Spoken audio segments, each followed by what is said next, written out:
Welcome to another edition of the In the Paint Show, episode 182. I'm here with all my co-hosts, Umana, Chelsea Hopkins, and Horace Neysmith. Horace, how are you doing? Glad to have you on.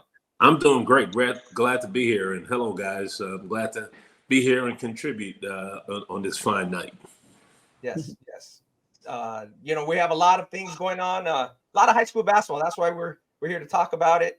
But so much has happened, obviously, in the college ranks and things off the court rulings, injunctions. Boy, there's a lot of things happening in the world of basketball as we get closer to March Madness. Ani, what else is going on? Oh, man, I was in Augusta. I was with my girl Chelsea. Couple of days, we were watching the EYBL Scholastic at the last session before those teams decide, were, I guess, the Chipotle National tournament, whatever. Teams were kind of fine for that, like Oak Hills and Lynx. It was it was big for them to kind of get some wins there. Sunrise, potentially, probably not. But yeah, overall, just good. Just been traveling a lot. Just glad to be home for a little bit. Yeah. Charles, how about you? Same. I had a good time in Augusta with Ani. It was pretty interesting, teams kind of fighting for, it's called Chipotle Nationals or Geico. I don't know. I guess Chipotle now. They switched it up. Okay. So it was a pretty good event overall. The format of the Scholastic League is not really like a playoff or, I guess, competitive games to see who the winner is. It really just kind of goes by outright record. So Mount Verde wasn't there, but obviously they're undefeated in the league. So they already had set their or they're a lock for Geico. And there was a couple other teams that had a chance depending on their weekend. But I think the teams that were expected to go, Link's going to make it, are going to be there. So it's going to be fun to see what happens. Gotcha. Yeah, that'll be Chipotle Nationals will be April 4th through 6th in outside of Indianapolis this year, Brownsburg High School, I believe, or right out in the Indianapolis region. The team should be announced later this week as we're shooting on a Monday night. So, like I said, a lot of stuff happening, a lot of great basketball this past weekend in a lot of states. Obviously, Texas concluded, California concluded, Georgia, New Jersey was wild. We'll talk about New Jersey. A lot happened there on and off the court. Some states still going. We still got Indiana going. We got North Carolina's going. And so we'll be wrapping up here in a couple of weeks, then ending the season with Chipotle. But of course, I got to ask you a question. Do you feel like we're just like men's college basketball is just being outdrowned by women's, and the women's tournament is going to be as highly anticipated as it's ever been? Do you kind of feel that being, on the inside of the recruiting scene and then being around a long time? You've been following the men's tournament for, as long as some of us have been alive. So, well, the energy behind the women's basketball is unreal. Caitlin Clark, has kind of captured, everyone's mindset. My next door neighbor, who had never been to a college basketball game, has never been to a pro basketball game, took his daughters to Minneapolis this weekend to watch Caitlin Clark. Wow. So just that alone is telling me that the support, the energy, the space that we're in right now, because we don't have a Caitlin Clark in men's basketball. Yeah. We don't. I'm not talking about the numbers. I'm just talking about I got to see. Right? You got to see Caitlin Clark. I mean, call it what it is. Yeah. And I think it's great for the game, great for women's basketball, great for basketball in general. And I think it's wonderful. I love it. Sure. I got a granddaughter now, so I'm behind women's basketball. Let's get it. Yeah, that makes sense. So as real quick before we jump into, Chelsea's going to jump and tell us what happened in the big games this weekend in the conference tournaments. But like as the men game turns over, as the main, just quickly each year's new rosters. And I always said, like, once the players in the quote unquote get paid, and obviously they're not quote unquote getting paid by the school yet, but in essence, they are de facto getting paid. That's going to change the way people look at them, and they're going to be more criticizing them more heavily. It's going to, in essence, turn into a little bit of more of a pro structure. Do you feel that way, Horace? Yeah, I do. When you have a conversation with parents or players, and the first paragraph of that conversation is, what's the NIL around that situation? then it's changed everything. It's changed it for the college coaches. It's no longer, it's not really recruiting, it's negotiating. And it's great for the players. I'm not sure if it's great for the game. And I'm sure at some point in time, there's going to be a balance in that. Because to me, I kind of trying to grasp my mind around what's the return, right? Yeah. So right now it's hot and heavy. It's like NFTs, right? NFTs was hot a few years back. Never understood why anyone would pay for an NFT on my computer, a piece of art. I want it on my wall. I don't want it on my computer, right? Correct. And so right now the NIL space is kind of like that. I think it's more beneficial to the quote unquote off-brand sports, volleyball, track and field. I think they could be really successful in that because they're actually getting NIL stuff, right? You see them in advertising and they're on social media. And a lot of the things that are happening on the boys' side is just really what's been going on behind the door is now in front of the door. You know, so I'm not quite sure how that's going to work out in the future, but I do know that it's become more of a negotiation and it's become more professional because players walking around and parents walking around like, you know, like my son is a professional athlete as opposed to my son is a collegiate athlete. Right. On, you have anything to add to that? Yeah, I mean, it's like Horace says, a negotiation. Now it's not from the player side, like they say, how much NIL? Well, from the college side, it's like, what is your salary cap, right? You know, how much money do you have for NIL? Like, hey, I need a stretch 4. How much are you trying to spend for a stretch 4? All right, or if I got to fill 2-3 spots, how much are you trying to spend for those 2-3 spots? Plus the guys that you already have in your program, if you want to keep them, if they're playing well, you got to pay them more as well.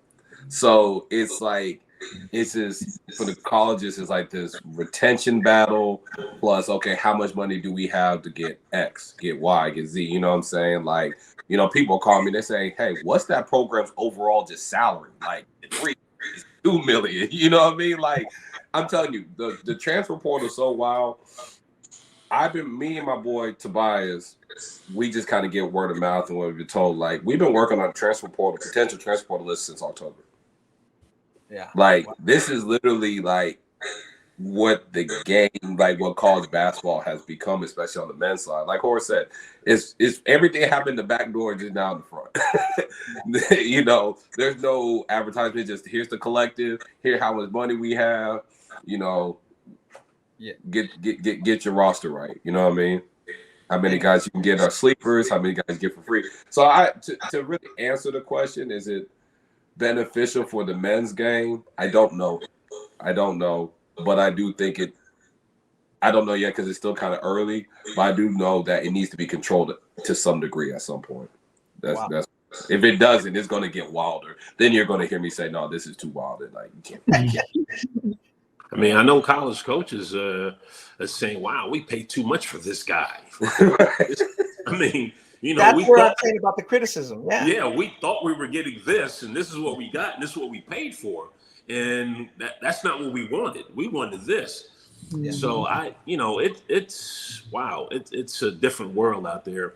And obviously you got to adjust. As Ani said, you know, trying to get it under control now, it's harder than getting it in control to begin with. Right. Start. And I think that's where the NCAA made a mistake. They should have got more involved on the front end. And, you know, maybe folks probably felt they probably screwed up anyway. But I think them being more involved on the front end would have been better than trying to fix it now. No, it's the hard. You can't supersede state law. So they can't do anything. We've talked about that many times on this pod. So yeah, back to your 2 points is the men's game is totally different. The retention, as Ani said, is not there. So if there's no retention, you don't follow a player. So you have to follow every year. And that doesn't mean the college game is less popular because it's more popular. There's more channels. There's more broadcasts all over. You can watch any game, but it's harder to get a following as you would to a Caitlin Clark or that type of player or whoever the next Caitlin Clark is, right? So that's where the women's game has a big advantage. Or the stars are probably going to stay at that school, you know, and be in college for a little while, and you get to build them and follow them. So, but so Ani's point, I think it's just a point of Horace, and you could chime in where you want. It ain't about recruiting the top 100 or 200 players. It's about which guy is getting recruited too high and can portal us, or which sleeper went too low and can portal up to us. That's what this game is all about now. You know what I mean? Well, you know what's cool is the young lady at USC, the young lady at Notre Dame. We're going to be able to follow them for the next 3 years, right? We're probably never going to have that again on the men's side. Correct. If they're that good, they're going after the first year, right? So we don't have that following, because those two young ladies are great too, and I'm sure there's many others that are out there that are great. Angel Reese, the USC crew. You can follow these teams. Never mind the players so much. You can follow the team, because they're going to be together for the next, 3-4 years as a group. And you don't have that on the men's side anymore. Kentucky has a great group of young players. They're not going to be there next year. It's another group coming in. So, there's no real following. Yeah. So go ahead and talk about that, Chelsea. Then talk about what just transpired, speaking of teams in the SEC championship game. Yeah, I want to say I totally agree with your guys' points. Like, the women's game is thriving right now because there's so much young talent. This freshman class is absolutely phenomenal. You mentioned Hannah Hidalgo in Notre Dame, Juju Watkins at USC, obviously Caitlin Clark, obviously Angel Reese. So there's just a lot of star power, a lot of big names, and a lot of up and coming players that we're going to be able to watch for many years to come. And I think it's just really good for the game. Obviously, this weekend was the SEC championship, a highly anticipated game between, I think, number 8 LSU and number 1 USC. USC has been doing it pretty much all season, undefeated going into game. They were 31-0, 16-0 in conference play before the conference tournament actually started. And like anything within these two teams, it just got very spicy. The game was kind of, I would say South Carolina controlled for most of the game, but when it got down to the wire in the end of the fourth quarter, things got really chippy, which things kind of started that way from the beginning, because these teams play against each other a lot, and there's a lot of emotion and there's a lot of passion when you're going up against a rival. I wouldn't necessarily call it a rival, because SC has got the best of LSU the last 14, I think, meetings. They're 14-0, but obviously I would take out USC, or I would take out South Carolina last year in the Final Four, and then I was able to meet LSU in the championship game, in which LSU was the national championship last year. So anyway, highly anticipated, a lot of star power in the game. LSU featuring Angel Reese, Flagg Johnson, 2 of the top 5 NIL owners in women's college basketball. Star freshman Michaela Williams. And then going up against USC, undefeated, John Staley at the helm, Raven Johnson, star point guard, Tahina Pau, transfer from Oregon, Tina Stacks, and obviously Camila Cardoso, who is Brazilian. She's on the Brazilian national team, and she is their 6'7" center. So a lot of star power in the game, a lot of people, a lot of names that people know, and things get chippy. I want to say this about just the game in general. I don't like that it came down to a little scuffle, I guess, because that's what everybody's talking about, which kind of takes attention away from what a great game it was.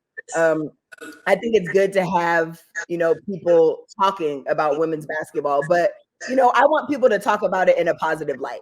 Men have scuffles in their games all the time, and we're not going to, let that take away from the actual game. SC came out top. They won. It was unfortunate that some of the events happened. We had brothers hopping over the stands, coming onto the court. Everybody's bench was cleared. Everybody who actually left the bench was ejected, and they had to play the last 2 minutes of the game kind of under just weird circumstances. The game was stopped for 15 minutes while they kind of evaluated what was happening, because so much stuff was going on. But needless to say, women's basketball is, at the forefront. I'm happy that people are tuning in. I'm happy that people are paying attention to these wonderful women that we have. And ultimately, these teams could meet each other again in the tournament. USC is going to be the number 1 overall seed, or South Carolina. Let me stop saying USC so I don't confuse our listeners. South Carolina is going to be the number 1 overall seed. It's projected to have Caitlin Clark right there. There'll be a 1 seed as well. USC featuring star freshman Juju Watkins will be there.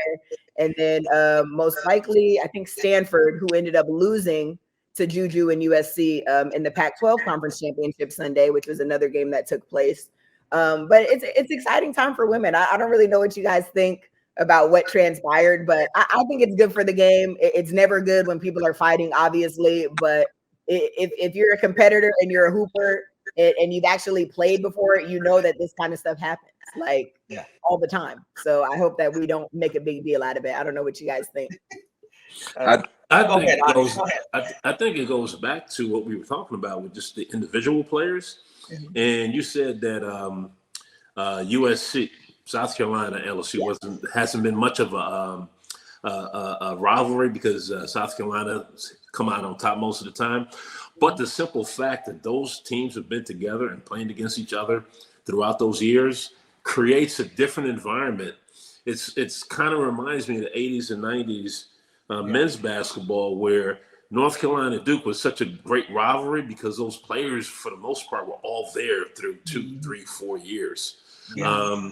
You don't have that anymore. So with South Carolina and LSU, or pick the university, UConn and Tennessee back when they were going back and forth, and USC now with their star, freshman in Watkins, and Stanford, and just having those teams playing against each other 3 or 4 years in a row.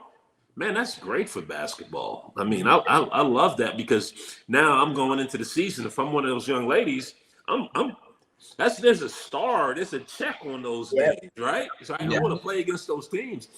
I don't know if the guys. It's been more individual, unfortunately, as opposed to team. Yeah, I think to follow up on Chelsea's point and follow up on your point, Horace, you mentioned back then is. The players are great. They get a lot of notoriety, but also Don Staley and Kim Mulkey, those two are bigger than any men's coach right now. They're more interesting. I want to hear what they say. I want to see what they do. I want to hear what they dress like, and whatever it is that they're doing. They got charisma. You may like them or not. I don't really like either one of them, to be honest, but I want to still hear what they're saying. You know what I mean? What they're talking about and who they are and what's the latest. They have a rivalry, whether they like it or not. And it kind of goes back to your point. The day Coach K retired is the day it all changed, because he was been, in essence, the star of college basketball for a long time. Well, now the men's players have the power. What? I'm out of here. I don't want to. I'm taking NIL out this other school. Bye. They don't have that grip over the players.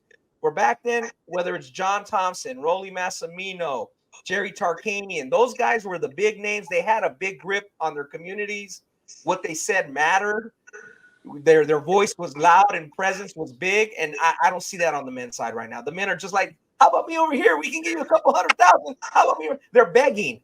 And then they're not on top. So that's where you see the difference. When Coach K retired and this NIL kind of came in, you can see it. And now Kim Mulkey and Don Staley have that platform. That K used to have, Tarkanian, Rolly Massimino, Carter Seca, Al McGuire, all those guys that had personality. They had a grip, as you say, on the game. And we don't have that anymore. No, we don't have. Bill Self is the closest thing. But, right. Some of those guys were on their way out, or they're not necessarily being replaced. The guys that are being replaced want to be cool with the players because they want to be on their goods. Those guys didn't have to be. They didn't have to do that back then, because again, the money was different. They had a different society was a little different. So I think that's the difference, the societal differences, and what we're seeing with the turnover. So social media. So that's Chelsea. Just talk about let's say those 4 teams get in real quick, different regions, and Ani, if you want to jump in, or Horace, what do you see transpiring real quick, and then what's going to transpire in this tournament? Well, LSU will probably get in as a 2 seed, but the thing that I like about LSU. And I cheer for both teams. I wanted South Carolina to win because honestly, I'm not the hugest Kim Mulkey fan. Sure. So I want her players to have success, but not so much her for just my own reasons. But LSU will probably get it as a 2 seed. Iowa, Stanford, USC, and South Carolina are going to be the 1 seeds, and all of them are going to have a relatively solid chance. I mean, I think. If I go down the list, like South Carolina by far is the deepest team. I mean, they have way less experience than they're used to. Let's give Dawn Staley her flowers. She had 5 girls leave for the draft. Yeah. Like literally her whole starting 5 and or 4 of the 5 starters, and then her 6th man, Letitia Mir, who got drafted by the Atlanta Dream, came off the bench and got drafted, in the first round as well. So she lost 5 players. She went out in the transfer portal, got Tahina Powpow from Oregon, who is the best 3-point shooter in the country, statistically. So got her and kind of just rebuilt the roster. Dynamic freshman in Malaysia Fulwiley. We don't talk about her a lot because she comes off the bench, but if you watch her, she is must-see TV. She had 21 points yesterday versus LSU coming off the bench. So their team is stacked. They have leadership in Raven Johnson. They have size in Camila Cardoso. They have depth. It's going to be very difficult to take out a team like that because they just keep coming at you, and they got 5 people that are going to sub in, and they're going to pick up right where they left off. So I look at them as having the best chance for sure. When I look at Iowa, I don't think they have the best team, but I will say yesterday in their championship game versus Nebraska, Caitlin Clark's teammates surprised me. It's been all about her legitimately and deservingly so all season. But she struggled. She had 4 points in the first half, and her team was still keeping them in it, her teammates. And obviously she blew up in the second half in overtime and finished with 30 plus points in very much Caitlin Clark fashion. But I think that they're poised to make a deep run. And obviously if you have Caitlin Clark on your team, she could win many games by herself. And she's going to do that until they, reach the top teams as they get further along in the tournament. So I don't want to count them out either, because when you just have a dynamic player like Caitlin, she took down South Carolina last year, put the team on her back, and they had obviously a couple better players that were playing with her. Monica Cesano, who actually got drafted and was her star post player. But they're going to have a chance because they have her. She's the best player in the country, and that's undisputed. When I look at USC, very well coached team, obviously, in Tara Vanderveer, who now has the most wins in NCAA Division I. And their star player, Cameron Brink, she's going to be a top 3 to top 5 WNBA draft pick. Well coached, well disciplined team. They have Kiki Farragon, who is their star forward, who has really come alive and is just killing it. So, teams that have good coaches and good players, they're obviously going to be around in the end as well. And I kind of look at USC the same way. Juju Watkins, obviously the premier freshman in the country. She's been kind of carrying USC, but as of lately, their point guard Forbes has come along. They were able to edge Stanford in the conference championship. And I give all those teams a great chance. But, if I have to go and pick one team today, I'm obviously going to go with South Carolina, undefeated and poised to get a championship this year. Got you. So they're undefeated. So they would have to run the table. Now, last year, the people made a big stink about, and you said they got Powpow from Oregon. Can those girls shoot? Are they going to be able to shoot good enough for 6 straight games? That's why they're undefeated. Down reloaded. They have Bree Hall, who's really shooting it. Raven Johnson, very improved 3-point shooter that we saw those highlights from last year of, the Iowa girls basically playing her like Rondo and 10 feet off her. She's a respectable 3-point shooter this year. She's in the high 30s. Obviously, Tahina Powpow leading the country. Bree Hall, exceptional 3-point shooter. So Dawn Staley was very much so went and got what South Carolina needed to win this year. Now, the one thing I look at with them is just kind of the inexperience. Like, they play, with the exception of Cardozo, their senior. Powpow is going to return. She had an extra year. But, a lot of their depth and their benches are just young players that haven't really been there. And they haven't lost. Think of Malaysia Fulwiley. Malaysia Fulwiley has not lost a game in her collegiate career. So, when the lights get bright and things get harder, you just don't really know how people are going to respond all the time. So that's why I think, if they did have a question mark, to me, that's what it would be. Gotcha. Yeah, speaking of the girls' game and the future of the girls' game, I was at the state finals in California, CF State Finals, Sacramento, and Etowanda won the girls' championship, open division, top division, and Kennedy Smith, I believe, is going to go to USC, so she's going to be good. But the thing is exciting is people are already talking about Sydney Douglas. She's an 8th grader, and she's supposed to be our next Lisa Leslie, Tina Thompson, Juju Watkins type player. So remember that name out there, Patsy. She's going to come in at Etowanda most likely and is going to keep that rolling. and she's like on another level, 6'5", 6'6" with skill, and she's gonna be a big time player. So Horace, remember when you heard that name first? Hey, Douglas. I'm planning an underclassmen girls game next year, so I definitely will. Great. That'll be great. Her father's been a guest on this In the Paint pod, Rome Douglas. He was talking about, he was at the Mamba Center the day Kobe died, and that's why I had him on. He was talking about what happened, what transpired. His daughter was there, and the young team was there, and everybody was kind of confused of what happened and what was going on, and they got word of it. So that's why he came on. But his daughter was probably in 5th grade then, or 6th grade, but now she's growing up, and she's supposed to be a very good player. So just wanted to give her a shout out as we move. All right. Let's talk about what transpired in New Jersey. You know, again, that's a state that finished, and Camden won the state title on the court. And remember, they were involved in something last year. I don't know if you saw it, Horace, with DJ Wagner and that group. They got into a scrap, and in the region, in their county final, and both teams got eliminated from the playoffs. So the next team got a bye, right? Wow. Yeah. No, I Camden didn't see that. Yeah, Camden was going for another state title last year, and they got into a scrap at the end of the game, and it was kind of ruined their season. But, they were still a good team by what transpired on the court. But on this one, they shot a free throw, so they're up 1. So Manasquan comes down. I hope I'm saying their name right, not butchering the school's name. Throws up a wild shot. You can clearly see that the player got the offensive rebound with 6.6, put it back in, and he makes it. One of the refs counts it. And the crowd goes wild. It's a mostly charged playoff game. And I don't know why they did this. I mean, you could say, give me your experience in Texas, or Horace, you could tell me your experience.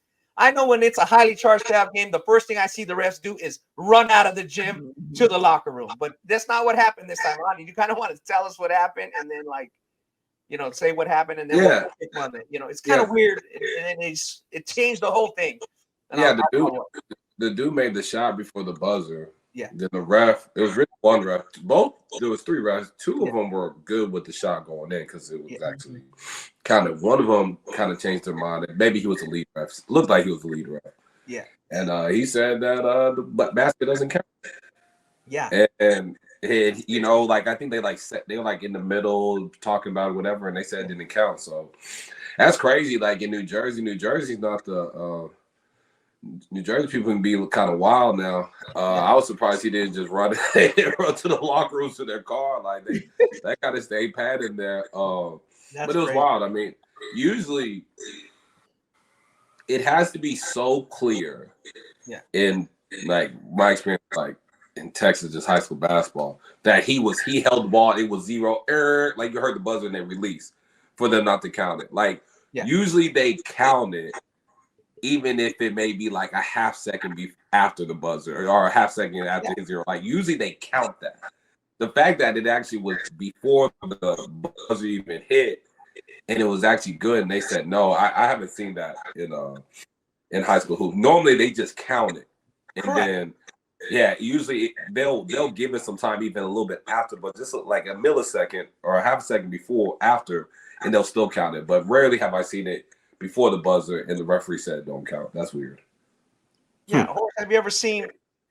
Now again, the refs' decision on the court usually stands, regardless if it's right or wrong. Have you ever seen that where they conference up, one team is celebrating, and then they go, "Oh wait, sorry, we're changing it." One ref changed, and then the other team starts celebrating. That's just wild. Unless there's replay, which there's not, right? Yeah. Usually the ruling, whatever the ruling was, stands. Right. I can flip. And that's the ruling. It could have been an awful ruling. Yes. It stands, right? And that's kind of the way it is. There's no instant replay, so you can't. Let's go to the videotape and watch it. It's whatever you said. It was good. It was good. So no, I haven't seen that. Not here in Georgia. Yeah, no, I haven't seen it. We're a little more. I've seen bad calls. We've all seen bad calls. Ton of those. Ton of those. Yeah. Saw one on IG the other day. The kid took like 5 steps, and the referee called. I forgot what he called, man, but it wasn't travel. Yeah, but there's a lot of bad refereeing, but I hadn't seen that.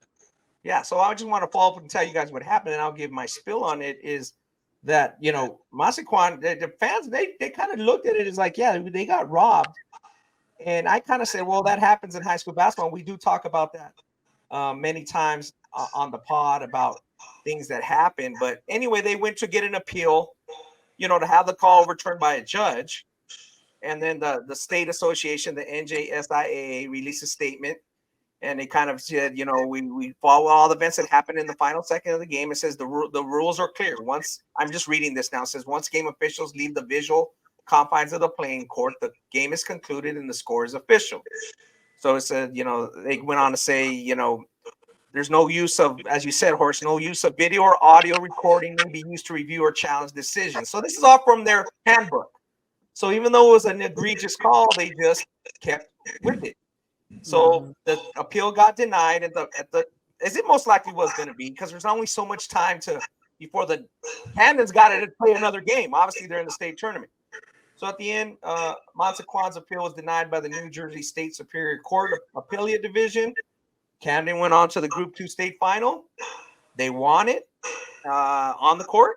You know, again, it was kind of a little bit of an odd thing, but the girls team was there from Manasquan and the boys were there. So what happened was all the boys on the team were able to, you know, to kind of see Camden win, and they were kind of cheering for them, and they kind of gave them an ovation. What else could they do? I don't know if you guys kind of saw that, or what's your reaction, Chelsea? If you've seen any of that, or whoever wants to jump in. It's kind of like the boys were there. They felt they got robbed, but I guess they felt in life you just move on. You know, the court ruled there was going to be no court ruling. There wasn't going to be much time to make a big old stink about it. The state playoffs have to continue on, and they just supported the girls that went to the state final, and then just happened that Camden was there too. There ain't no way I'll be cheering for them after they done robbed me. There ain't no way I be cheering for them. I be booing the hell out. I ain't gonna lie. Yeah, like there's no way. They're better people than me. I mean, that's fantastic. Hey, that ruling, it kind of bolsters what Ani said. Usually they make the call, or you said it, Ronnie, they run off the court, because they said once they're off the court, they can't change anything. Right. Yeah. They stay back. Yeah. Yeah, and that's an easy decision. The New Jersey's just following their handbook. So you can appeal it, go to a court, get an injunction, but it's not going to most judges are going to say, well, this is high school athletics. What are we doing here? So I want to get your guys' opinion on that.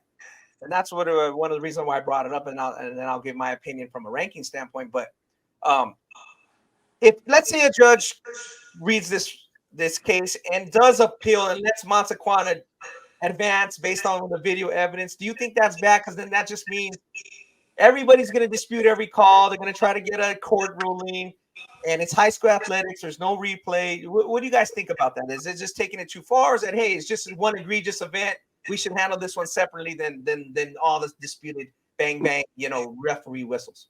No, I literally decided the game. I mean, it was the last shot of the game. And then, are other people going to do that and try to, you know, follow suit and do some dumb stuff like that? Sure. I mean, that's just comes with it. But I don't think it's going to lead to a lot of it. I just going to have more situations where they do that, but it's just like, okay, this is not this case. Like, you know, we're going to dismiss this early, even if they overruled it. You know what I mean? I just think that maybe there are some cases, some people that will still try to do that, but I mean, this was different because this literally decided. This was the state playoff. Yeah. Last shot, horrible call. It literally decided the game. Yeah. Unless it's that, I don't think, you know, anyone's going to really waste their time with watching the film and overruling what the ref says. Got it.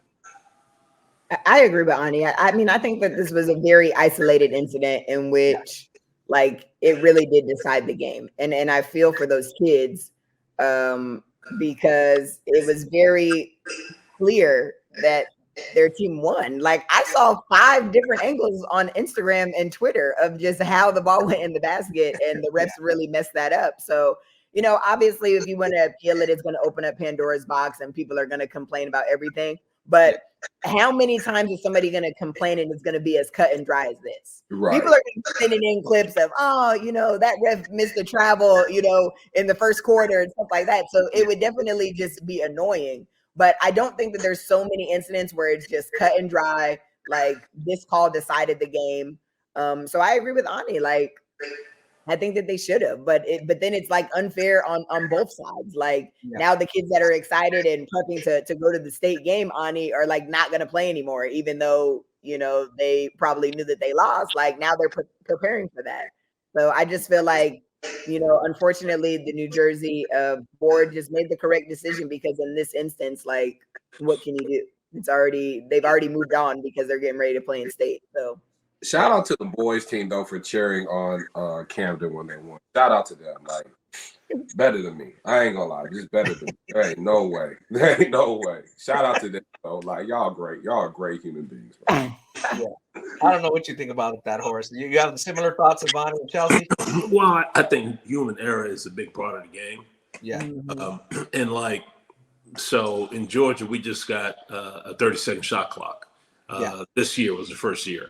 And I think in order to make that better for the future is maybe only in state playoff games you have you can go to the videotape, because most of the games are live streamed anyway, right?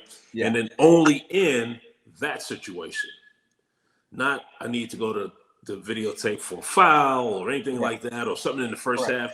No, only in that situation we go to the videotape. Maybe that can rectify it in the future. But human error is part of the game. And I'm sure those referees, if they did that, I'm probably sure they did probably about 10 other things throughout the game that were like egregious. Yeah, that's another thing. So that's my take on it, is that the human error element, there's a lot of, this is not the NBA. It's not a controlled environment. Every state's different. Playoffs are wild. They could be wild. They could be moved. They could be moved to another gym. They could be played with no fans. Things happen. It's not, like you said, it's not a controlled environment like the NBA or the WNBA, where you have multiple camera angles at every game. So, yeah, for me, it kind of emphasizes what they do on the court. So Camden was already in the Fab 50, believe it or not. And Camden has a good team, even though DJ Wagner and the big man retired. Billy Richmond and their crew are still a good, very good team. Camden finished 30-2. Their only losses, Horace, one was to St. Francis of Maryland and McEachern, who was the 7A runner-up. Georgia. So Camden is at 40 this week. Go to Ballislife.com. You can check out the full rankings. We're going to run down a few other states, but we wanted to mention that. But yeah, it's not like if I'm going to rank Manasquan over Camden because I think they won and they got robbed. No, it's still by what happens on the court. Right. Because, again, me following high school basketball the years, not necessarily an egregious call like that, but crazy things happen. Games be played and moved. Games played get delayed. Injunctions. We just had an injunction with the national championship team 2 years ago, Ani, with Duncanville. They had a court injunction. They won on the court.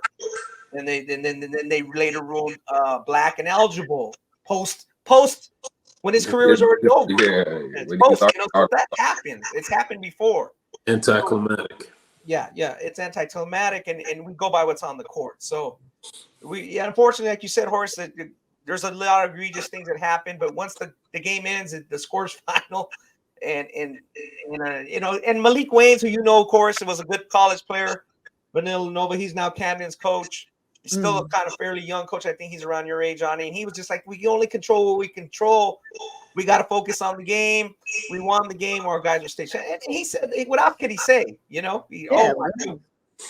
basically saying we control what we control. We're playing. We have to move forward. So, right. My rankings and my purpose is I only go by what's on the court, and then I'll make I can put an asterisk or make a note of what happened, but I'm going by the records on the court. So. Camden finishes 30-2, as I mentioned. So go to ballslife.com, check out the rankings. Ani, a team in that we thought was very good, UIL, they're going to finish in the top 5. Talk about what happened at the Alamo Dome. Great season for Plano East. Stony Point plays them twice. Mm-hmm. And once again in the 6A final. Just talk about that and what went down. I mean, Plano East, 40-0, undefeated record. First one ever in 6A in the UIL in the state of Texas. Yeah. It's crazy because they don't have a household name. Probably the best, collegiate prospects, DJ Hall, he's a junior. But they just have guys that just really play a role. And they know they've been playing together for a long time. So They beat Mansfield Lake Ridge by like 15 or so. And then they played Stony Point. I think they ended up winning by double digits, but it was a pretty decent game. But they had control of it for the most part. You know, Plano East, when you watch them, it's not sexy. It's not. Like, it just is not. But they execute. They make very few turnover mistakes. They make shots. And they really play like who they're going against. So, and not like they play down or anything, but they say, okay, if we playing this team and, you know, they like to play really, really fast, we're going to figure out how to slow them down, but we're going to still play this style play offensively. We're still going to, you know, maybe kill them in the paint, or we're going to really, you know, spray a lot of threes, or, you know, like they're going to utilize what mismatches they have, and they're deep. You know, they could play 8, 9, 10 guys. This team, no one, like when you go 10, 15 years down the road and you say, who was the only 6A team, if there is, if it's just them, that has went undefeated and won a 6A title, like no one's going to mention this Plano. Like people are going to forget about this Plano East team. You know what I mean? Like, I'm just saying because like it's not like Lincoln with Chris Bosh or something. Like, you know, there's nothing that just stands out. But you got a lot of really good players, collegiate players, guys. I feel like I think there's 2 for sure: Jordan Mizell and DJ Hall. Mizell to 224, DJ's to 225. But I think you got some guys that are probably like E2 guys, maybe NAI small college guys. But I think they're gonna portal up if they go to the right situations. But Plato East did a really good job, undefeated. They play the right way. I think they, you know, one thing about Coach Matt Weston, he does a really good job. He does in-game adjustments. He does a really good job with his in-game adjustments. And, yeah, man, 40. I mean, that's impressive. Yeah, and they were sitting at number 5 this week. They can move up depending on what happens at Chipotle. You know, at the finals, they can miss and match it. Said Stony Point came in at number 6, only one loss to them. You know, it was 53-41 at the Alamo Dome. Jordan Mizell, how about him? Mizell, Ani's any 6'2" guard, made the all tournament team. Are you getting any looks? I mean, I'm just trying to find something here that's like these guys got to be pretty good. You just go 40, you know, in Texas. One thing about Jordan, he's probably the best guard rebounder, and I've probably seen regionally. Honestly, like he rebounds the hell out the basketball. It's crazy. Like he rebounds like he's 6'7", and the dude's 6'2". Motor, effort, instincts, just knows where the ball is, wins every 50-50 ball. But he can slash, get to the rim, he can finish, he can make open shots. Low majors have been calling me about it, some mids. I think people are just kind of figuring out what position is he. But I mean, he's a basketball player, and I think he'll get it done. I think he needs to go to a situation that just values the basketball player he is, instead of worrying about what position he is. And I think he'll probably get something fairly soon if he has to wait a little bit. Just wait for this portal season to close. I think it's only 60 days this year, so it's nothing crazy. But if he waits, you know, he'll get a Division I. He'll get some Division I stuff. But he could get something earlier than that. I mean, he's impressive. I mean, he's a ball player. He's a gamer. You know, that's. Even if you get someone more talented, I always make this case, like if he played 10 games, this guy's going to show up 5 out of 10. This guy's going to show up 8 out of 10, 3 out of 10, you know. He's someone that shows up 10 out of 10. I think that's like that's valued. I think that value has to really is higher than sometimes, you know, some college coaches don't want to admit or don't even see. But he shows up every time and he competes and he wins. You know, there's just a lot of value with that. Yeah, and just to give people some perspective on it, again, I think somebody's going to do good from this team down the line, like you said, whether they portal up or not. Stony Point drops to number 13, only the 2 losses to Plano East. But the Duncanville team that won the national championship, people forget they lost to Whataburger. They lost 1 game. So they lost on the court, and then they came back and avenged that loss. The last team that went undefeated, UIL top, I'm just looking at it right now, Duncanville finished number 4 in 2007, 39-0. Number 3, Horace, you remember this team was the Huntington team with O.J. Mayo and Patrick Patterson. Good crew. Yeah, they were a really good squad. And St. Pat's was number 2 with Corey Fisher and Oak Hill with Brandon Jennings, Nolan Smith, that group. Alex Legion was number 1, 40-1. But yeah, that Duncanville team, that's a while back. That's 15 years ago. So they had Dalen Roberts, Kevin Butler, good team. Will Brown. So that was a good team. But yeah, that doesn't happen too often. So want to give Plano East a shout out. Shout out to Darius Coleman. He mentioned that they were going to win before the season. He been going on Twitter, let everybody know. Shout out to Darius. He called it earlier. Want to give a shout out for him. Good for him. So, Horace, let's jump over to Georgia. GHSA finished this past weekend.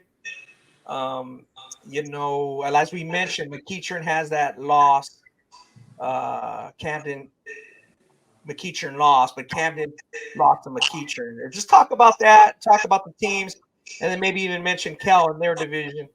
They finished 28-3-1 in their division. Just give us the rundown. It wasn't a lot of surprises in Georgia high school basketball this year. Yeah. Grayson was supposed to win it, and they played obviously against a really good McEachern team with the best player on the floor in Ace Bailey. But McEachern didn't have enough. That the kid Jay Nash that's being recruited on the mid-major level might be able to sneak into to a low-high major point guard. But Grayson just had too much. The big surprise, because again, I don't think Cal winning was a surprise. I think Cal was supposed to win in 5A. Because CJ Brown is a hell of a player. He's very underrated. USF got a really, really, really good one, man. Yeah. Super athletic, downhill guard, shots getting better, defends, rebounds his position, high energy. They were supposed to win, but the surprise to me was Riverwood winning, beating Alexander. Alexander to me was the favorite. Now, Riverwood does have some good players. They got a kid going to Karis Bilal going to Vanderbilt. They got a junior who had a big game. He had 31 points, I believe it was, in the championship game. That took him over the top. It was an overtime game. But Alexander was favored to win that game, and Riverwood came out on top. I thought, it was exciting from the standpoint North Oconee won their first ever state championship. Kid that was out on the West Coast, just moved here. For the high school season, Justin Wise played with what's my man's name? On Under Armour circuit. Who's the Under Armour guy out on the West Coast? Ryan Silver. West Coast Ryan Silver played on Ryan Silver's team last year. Wow. Transferred here. I guess his mom is from Georgia. Went to North Oconee, which is by no means a basketball hotspot, and wins the state championship. He had 19 points in the game, broke his finger in the first quarter of the game, still finished with 19. I think he hit 5 or 6 threes. The kid can really stroke it, 6'4" guard, someone that's going to make some noise on the national level, I believe. Holy Innocents was the team that they beat. Yeah. Obviously, Holy Innocents had the best player on the floor from a talent standpoint and as a prospect in Caleb Wilson. But he didn't have enough to carry that team over the top to beat North Oconee. Shout out to Sandy Creek. They won back-to-back state championships.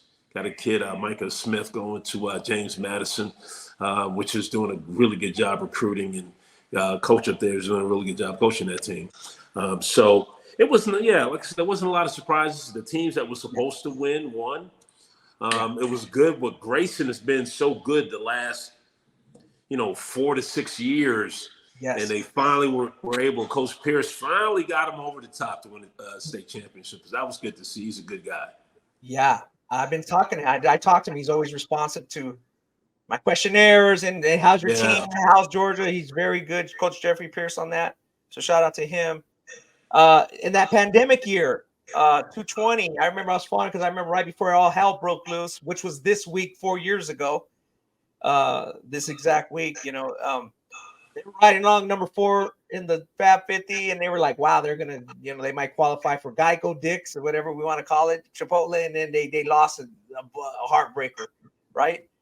So they got over the hump. But, again, this was, like you said, from a national standpoint, they were coming in from the rear a little bit because, like you said, it wasn't a surprise, but McEachern had lost to Columbus, lost to Don Bosco Prep in New Jersey, who won with with Harper, Paul the Six, and they lost to Harvard Westlake in overtime.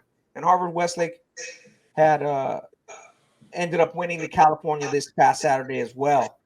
So Grayson had just lost to Ridgeview, South Carolina, and to Perry, Arizona. So from the national standpoint, they were kind of a little bit behind because Perry didn't have a really great regular season. Right. But then they picked it up, and Perry won in Arizona with Koa Pete. They won the whole thing.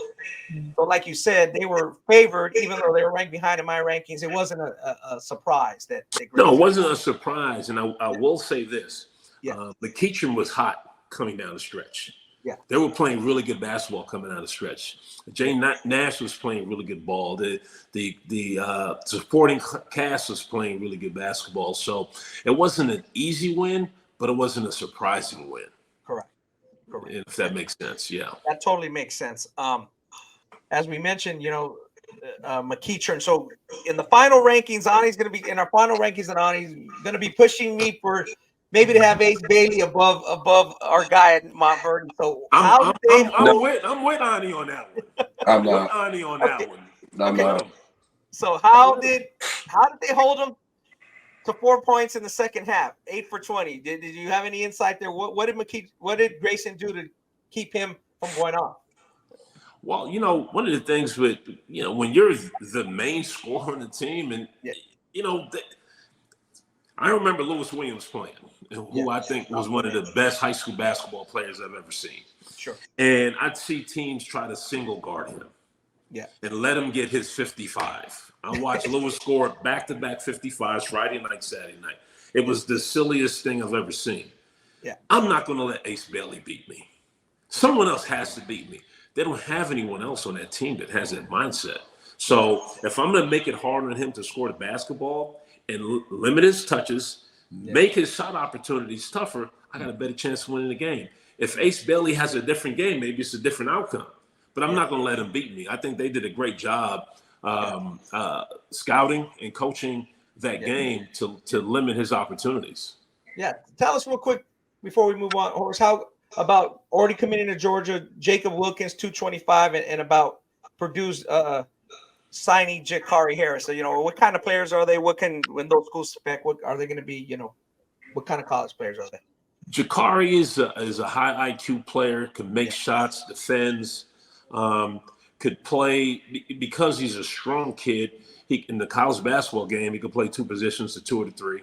Yeah. He's got good range on his jump shot, and I think he's going to have the opportunity to, as a sophomore, be a really, really good contributor for our Purdue. Jacob Wilkins is just a phenomenal athlete. Yeah. Georgia's going to have a really up and down style of play for him to be successful.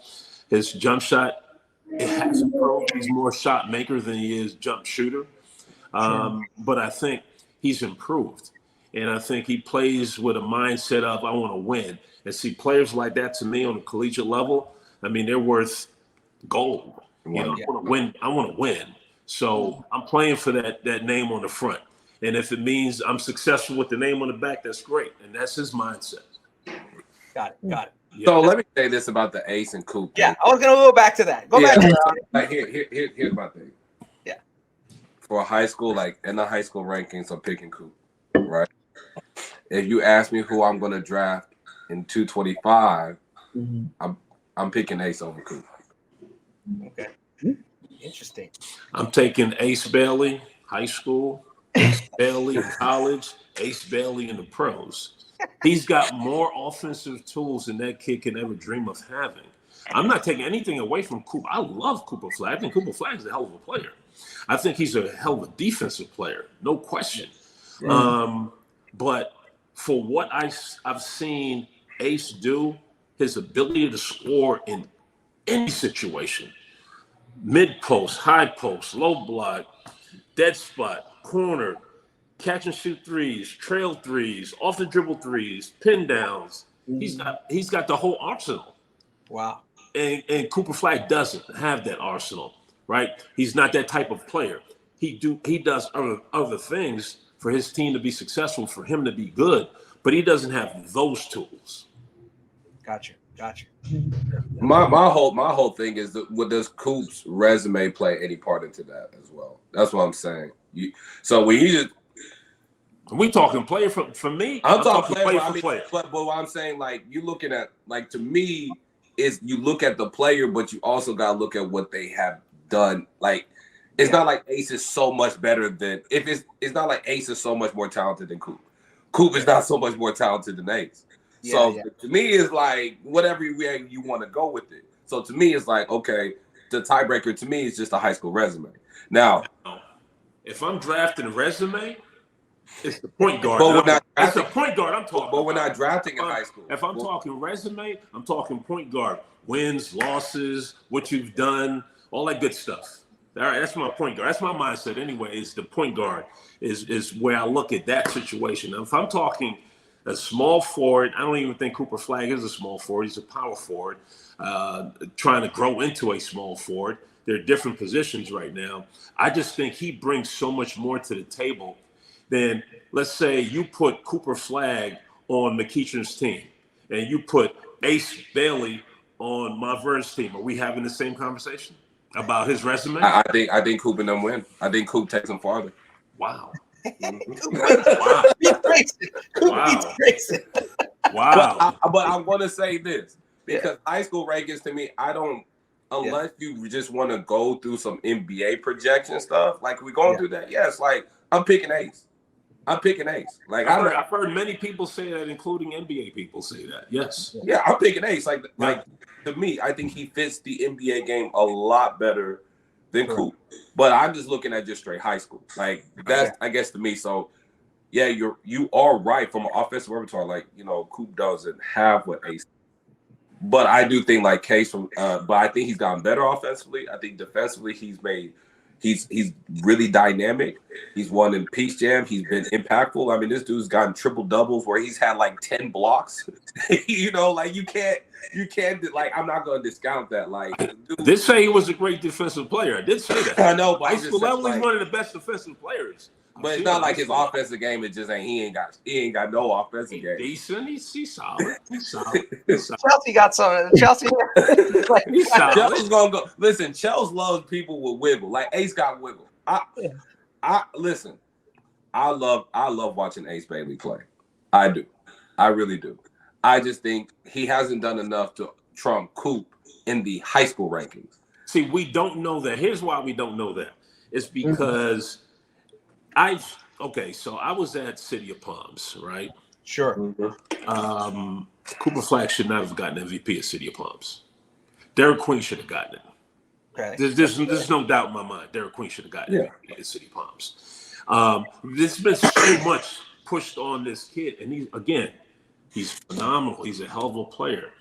Now, if you said to me, Horace, I want to play my team versus your team, you got Cooper Flagg, Horace, I'm taking Ace Bailey. I'm saying strap up, let's go. But if you say, Horace, who do you want? I'm taking Ace Bailey. I'm going to go with that. I think he's going to take me over the top. Now, to your point, the resume that Cooper Flagg has on a high school level, it's great. He's at Montverde, so they're playing. I'm not even talking about. They're playing against 4 other pros. But let's talk about EYBL. He never played 17s. He never played 17s. Have you seen that team? Have you seen Man United? You see Ace's team at 17. Have you seen Man United? Oh my Lord! Have you seen Ace's team? 17 and under. Yes, but have you seen Man United? Never played 17 and under, so we don't know. We know it changes. It changes. Ronnie, am I lying? Yeah. I know you're not. It doesn't. It changes from 16 to 17. Now, would it affected Cooper Flagg? I doubt it. Okay, there we go. Well, there we go. Well, that's a great point. We're not done with the season, and I guess we've had that player rankings episode where we brought, as you mentioned, Horace, the Clark Francis chooses the City of Palms all tournament team. So we have the beef is with Clark. Because Clark chooses the team. Right. He's been choosing the team for Donnie Wilkie for a long time. So we talked about that on the player rankings pod. We go back and listen to it, on Spotify, iTunes, YouTube. We had that episode. So I guess it goes back to your point and Ani's point is what do you look at player rankings at, as NBA projection, or like first day of college practice, he's going to come out running and be the best player, that kind of thing? You know, what is the player ranking? So we can talk about that till the cows come home. Nobody's going to be wrong, nobody's going to be right. It's just how you perceive it. So we'll see when we come up with the final ranking. So be paying attention to ballslife.com, because we're going to obviously have the Mr. Basketball USA. I'm sure Coop's going to be in the running. Ace is going to be running. We're going to see what everybody's opinion is consensusly, right? So I don't want Ace Bailey to get biggies, like all biggies, and then Horace be like, "I told you no." I already said what I said. I will, Ronnie. I will. I know, and I already said. I said after high school, I'm picking. Okay, it changes, right? Yeah, it changes. Very interesting. Yeah. So I mean, like you said, the high school season's not completed for everybody. So we'll come back and have that award and see who wins it, and then see what transpires from there. Maybe one of them becomes the guy who doesn't win it is going to be the better player down the line. It happens. It happens. Mana Alice was the Mr. Basketball USA that year, Horace, that Lewis's senior year, 04-05. Some people thought Greg Oden should have got it, even though he was a junior, so right. Lewis was right there. Mike Mercer was really good, on his team. Boy, that was a good South Gwinnett team. But those things never stop. We can still argue about it almost 20 years later, Yeah, no question. I don't know if you thought Mana was better than Lou or not, but it was close. So I mean, it's the same thing now, 20 years later. It was pretty close. Yeah, it was pretty close. Yeah, it's pretty close. So there's only one guy can win it. Like National Player of the Year, get all the accolades. As you kind of said, he's at Montverde, might change things a little bit. That's normal. That happens. So we'll see if Montverde closes the show. And some people telling me that they think there's a chance they could lose at Chipotle. They think somebody might clip them off. I don't know. I believe it. Yeah, we'll see. Columbus won the state title. We didn't talk about them. We're kind of running out of time to talk about every state title, but Columbus won their state title, so they're eligible. They won in Class 7A over a very good Oak Ridge team. We mentioned that McEachern Harvard Westlake game, Horace, down at MLK Spalding Hoop Ball Classic on MLK Monday, that kind of turned Harvard Westlake season around. They beat them in overtime. They had a shitty flight back. They had Tuesday. They had a light practice. I'm sure they were fatigued. Then they played really bad that week against Notre Dame and Sierra Canyon. So they dropped those two games. And then they came back to win the state title this week against a very good Salesian team. Trent Perry scored the last 6 points, going to USC, University of Southern California, not South Carolina. USC bound Trent Perry, 6 points down the stretch. He's been playing really good. He's just clutch money player. We're going to see him in the McDonald's game. But before we get to the McDonald's game, Horace, tell us about your underclass All-American game, the history of it real quick, when it is, what location, and just give us the background, then we'll talk about the young players. All right, it's the Underclassmen All-American Game is March 24th here in Atlanta at Holy Innocents School. That's where Caleb Wilson goes to school. Yeah. I've been doing the game since 2016. We've had a lot of great talent from the start. That first year we had Zion Williamson, James Wiseman, Romeo Langford, Tiger Campbell when he was beside Emmett Williams, Nas Reed, Aaron Henry. It's a funny story around him being selected for that game.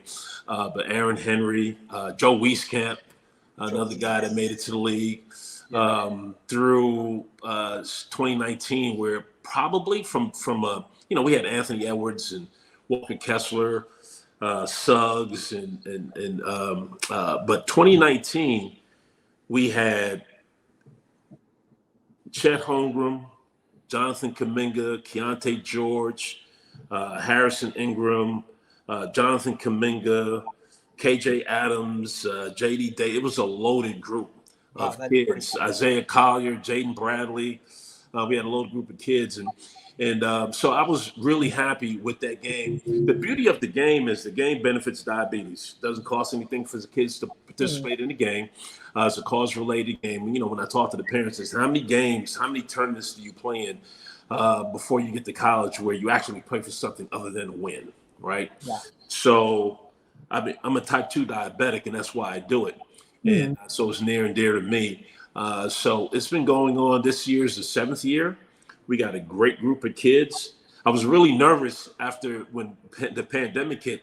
We didn't do the game for 2 years, out of sight, out of mind. But we came back that very next year in 2022 with Ace Bailey and H.A. DeBensa and, another just a loaded group of guys. And this year is going to be a lot of the same. I'm really excited about the games. There's 3 games. There's a Rising Stars game, which is the 8th grade game. And then there's 2 freshman, sophomore games. This year's the first year I actually went out and watched the 8th graders to invite to my game. In the past, it's been, Ronnie, who you got? Ani, who you got? Who you got? So, but this year I actually went and saw the kids play. And so from top to bottom, I think the game's going to be pretty competitive. So I'm excited about it. Got it. That's March 24th. March 24th.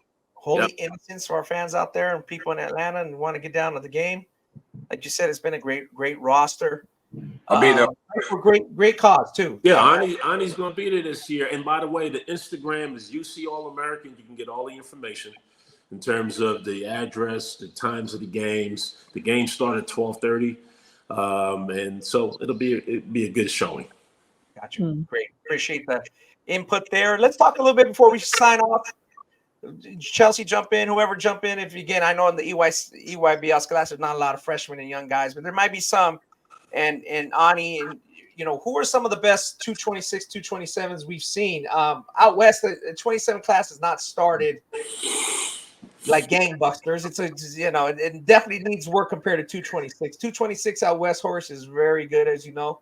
We got JoJo Nance from 2027 that's going to be in the game, and we got in 2026 we got Maximo Adams. Yeah, Maximo Adams. Those are the only 2 kids from the West Coast this year. We typically have about 3, maybe 4.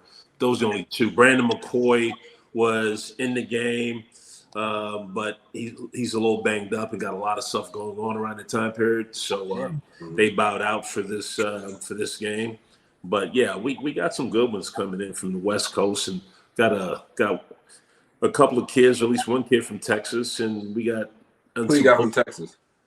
We got a kid that plays with JL3, the kid Austin Brown. Okay, yeah, from Lufkin High School. Really good. Austin Brown. We got him from Texas. There's so much talent in the Carolinas. Yeah. I mean, it's ridiculous the amount of talents in the Carolinas right now. So we got quite a few kids from the Carolinas participating. So we got, I think, if I remember correctly, the classic game has 22 kids, and we have, I think there was 13 of the top 20 kids, regardless of who you look at, whatever rankings you look at. Yeah. Got it.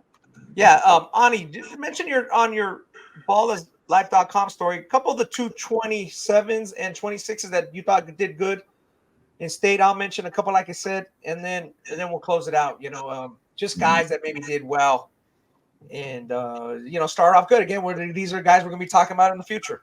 Yeah, the Colony, Coach Cleve Ryan does a really good job. They went to the regional finals and lost to Lancaster, who won the 5A state championship.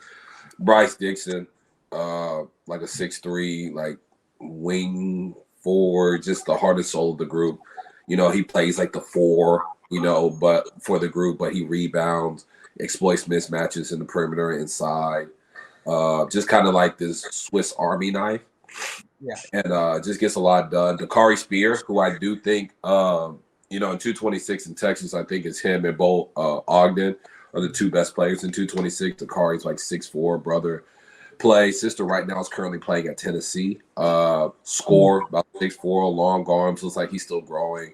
Really shoots it, especially on the move, stands still, can better at attacking closeouts and getting to the rim.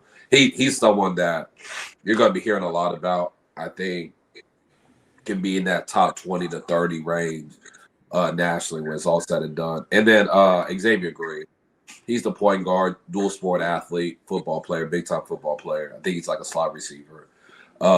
Really good, just kind of managed the game well. Defends, he got key stops in some of the playoff games I watched. Can just really disrupt the point of attack and then get to the paint with floaters, runners. He does a really good job. Another kid I didn't mention in my article, but I did forget, was Mason Shepard. He did a really good job for Ross ball, 227 kid, score, tough, led Rockwall to the regional semis, I believe. And, he was just a bucket getter. He hit a game-winning shot, I think in the third or fourth round of the playoffs. Mason's been fantastic. Some other guys, trying to think who else been pretty good. Colin Douglas from Lancaster, 226. That's Farron Douglas' son. His older brother Cade is at UT Arlington. He's doing really good spot up shooting, toughness, defending, really coming to his own. There's a decent amount of guys I feel like that made a big run, but those are some of the guys I'm just kind of highlighting. I'm trying to think off the top of my head. What about the kid? Tate was telling me about the kid Nasir Price. Nasir Price, yep. They made it to the regional semis at 7 Lakes. 6'3", with AJ Banks, who's going to La Tech. He got to play like on and off it, but I think he's done a really good job. Really can create separation, especially with step backs. He got some wiggle. He scores it, but he also has really good passer feel. I think the biggest thing for him, I think next year, now that AJ's gone, he's going to slowly take more of that primary ball handling role. You're going to see more of the balance of the playmaking and scoring. Nasir Price, another kid in the 226 class, probably a top 50 kid, you say right now, but he's skinny. I think you can still add weight to his frame. I think there's so much to his game that, because people know him as a scorer, I think there's something to unlock with the passing that he's shown in flashes. That I think if he really took the assertiveness to do it, you can see that he can really score for himself, but also create for others. Good information. Out my way in the state final, at least they're like we said, 226. We've talked about those kids many times. Crow, McCoy, that group. Tyran Stokes. They're at the top of the list in that class. Brandon McCoy did win a state title in Division I with St. John Bosco. They avenged their 2 losses in league to Mater Dei in the regional final, and they came out on top. He played really well on both ends. He's a fantastic athlete, as you guys know. Just a fast twitch athlete, one of the best athletes in the country. Elijah Arenas made it. Gil's son made it in Division IV, very small school. They lost. He had 44 points, which is the second most ever in a state final in any division, but he still got a ways to go. The way, their style they play in the team, he has the green light. And the teams are at that level because of competitive equity. Like I've mentioned, I don't know if you knew this, Horace, but like Division I, the 16 seed team. So Division II is just the team that would in essence be the 17 seed, right? So they're the number 1 seed in D2. And then the next group of teams, the next go down. California confuses me, man. Yeah, California confuses the hell out of people. So they're a very low-level team. That's my point. It's compared to what you would have saw 20 years ago before, right, when it was enrollment-based. More what you would see in Georgia, league strength or enrollment-based, right? Right. Similar to Texas, it's not like that. It's just a big, large school can play in the small division. They're just not very good. So he played in Division IV. They lost to Monterey. So he had 44 points, but again, he's a prospect, but yeah, I think with the way Gilbert came up, he moved into LA, went to Birmingham, and he wasn't going to make the varsity there. He moved to Grant, and it blew up from there, and he went to Arizona. But I think that's a kind of course he has Elijah on, instead of him going to whether it's Bosco or Prolific Prep or something. Maybe he might do that as a senior, but right now he's not playing at that type of level. There's the intensity's not there. You know what I mean? Especially on the defensive end. So I spoke to him about that because I wondered why his daughter goes to Sierra Canyon. Yeah, and what he said. And he said the reason why he did it, he didn't want his son to grow into the game being a role player. Yeah. So you go to these schools with all these other guys, you might end up being a role player at your highest level, NBA level, right? You might end up being a role player, but those guys weren't role players when they were in high school. Mm-hmm. So he didn't want to have his son be a role player as a high school player. Yeah, exactly. Yeah. I'm sure he has his reasons. Again, Gil was kind of a little, he was a top 60 guy, but he blew up at Arizona right away. I remember in the Maui, it was like the Maui Invitational at the Garden, maybe at the preseason IT. You could see like, wow, who's this guy? And him coming from Grant High School, he was kind of immature, but it worked out for him. Like you said in Horror, he scored a lot at Grant, and it's similar to what Elijah's doing at his school. Right. So I could totally see that. he probably has a chip on his shoulder. Probably doesn't want, like you said, he has to have his son at those high level schools because he didn't go to them. You know, the coach didn't want him. He said, "No, you're not making this varsity team," and so he left to another school, and Right. it all blew up from there. So, yeah, that's great information. Here's another thing that I think Chelsea will like. Horace, what are you going to do next year? You're doing both games, boys and girls? Is that on the run? I'm definitely. I've been wanting to do girls for the last 3 years. Yes, Horace. Yes. I just haven't had the people. I don't know the girls. Like that. I know basketball, but I don't know the girls. Yeah. Right. So Chelsea, if you want to jump in and get involved, I will do that. We can Let's do go. that. I will. FBC. I don't know if you're familiar with them. They're really huge. FBC been around forever. I played against FBC when I was on the circuit. Well, FBC, the guys there I'm supposed to meet with them actually. I just had to tell them, listen, this is not an FBC event. We want the best girls, regardless where they play at, FBC or wherever, you know. Yep. But yes, I will be in touch because I definitely need people around that know the girls. And one of the things that kind of was a roadblock for me, I thought I had to do it all the same weekend. I don't have to. I can do a girls separate weekend than boys. Yeah. Okay. Yeah. So I finally wrapped my mind around that. So I'm good to go for next year. Great. Yeah. So on that note, I think we'll get ready to check out of here. There's a lot of great information. Jorge, we appreciate that. Again, that's March 24th at Holy Innocents. Obviously, state tournaments will still be going. We got Chipotle April 4th through 6th. So we still got some hoops at the high school level. We got McDonald's in Houston. Basketball. USA basketball that weekend in Houston, right? And then Arizona, where the Final Four is, and the McDonald's is in Houston. I know Ani will be making his trek over there. Anything on a closing note, Horace, are you looking forward to a McDonald's or just kind of like that Ace Bailey, Cooper Flagg? I'm looking to that matchup. Are they on the same team? I think they're on the same team, bro. Practice. Awful. Yeah. Awful. Okay. I don't know. Well, the practice is always the best anyway. Right. That's where they really compete.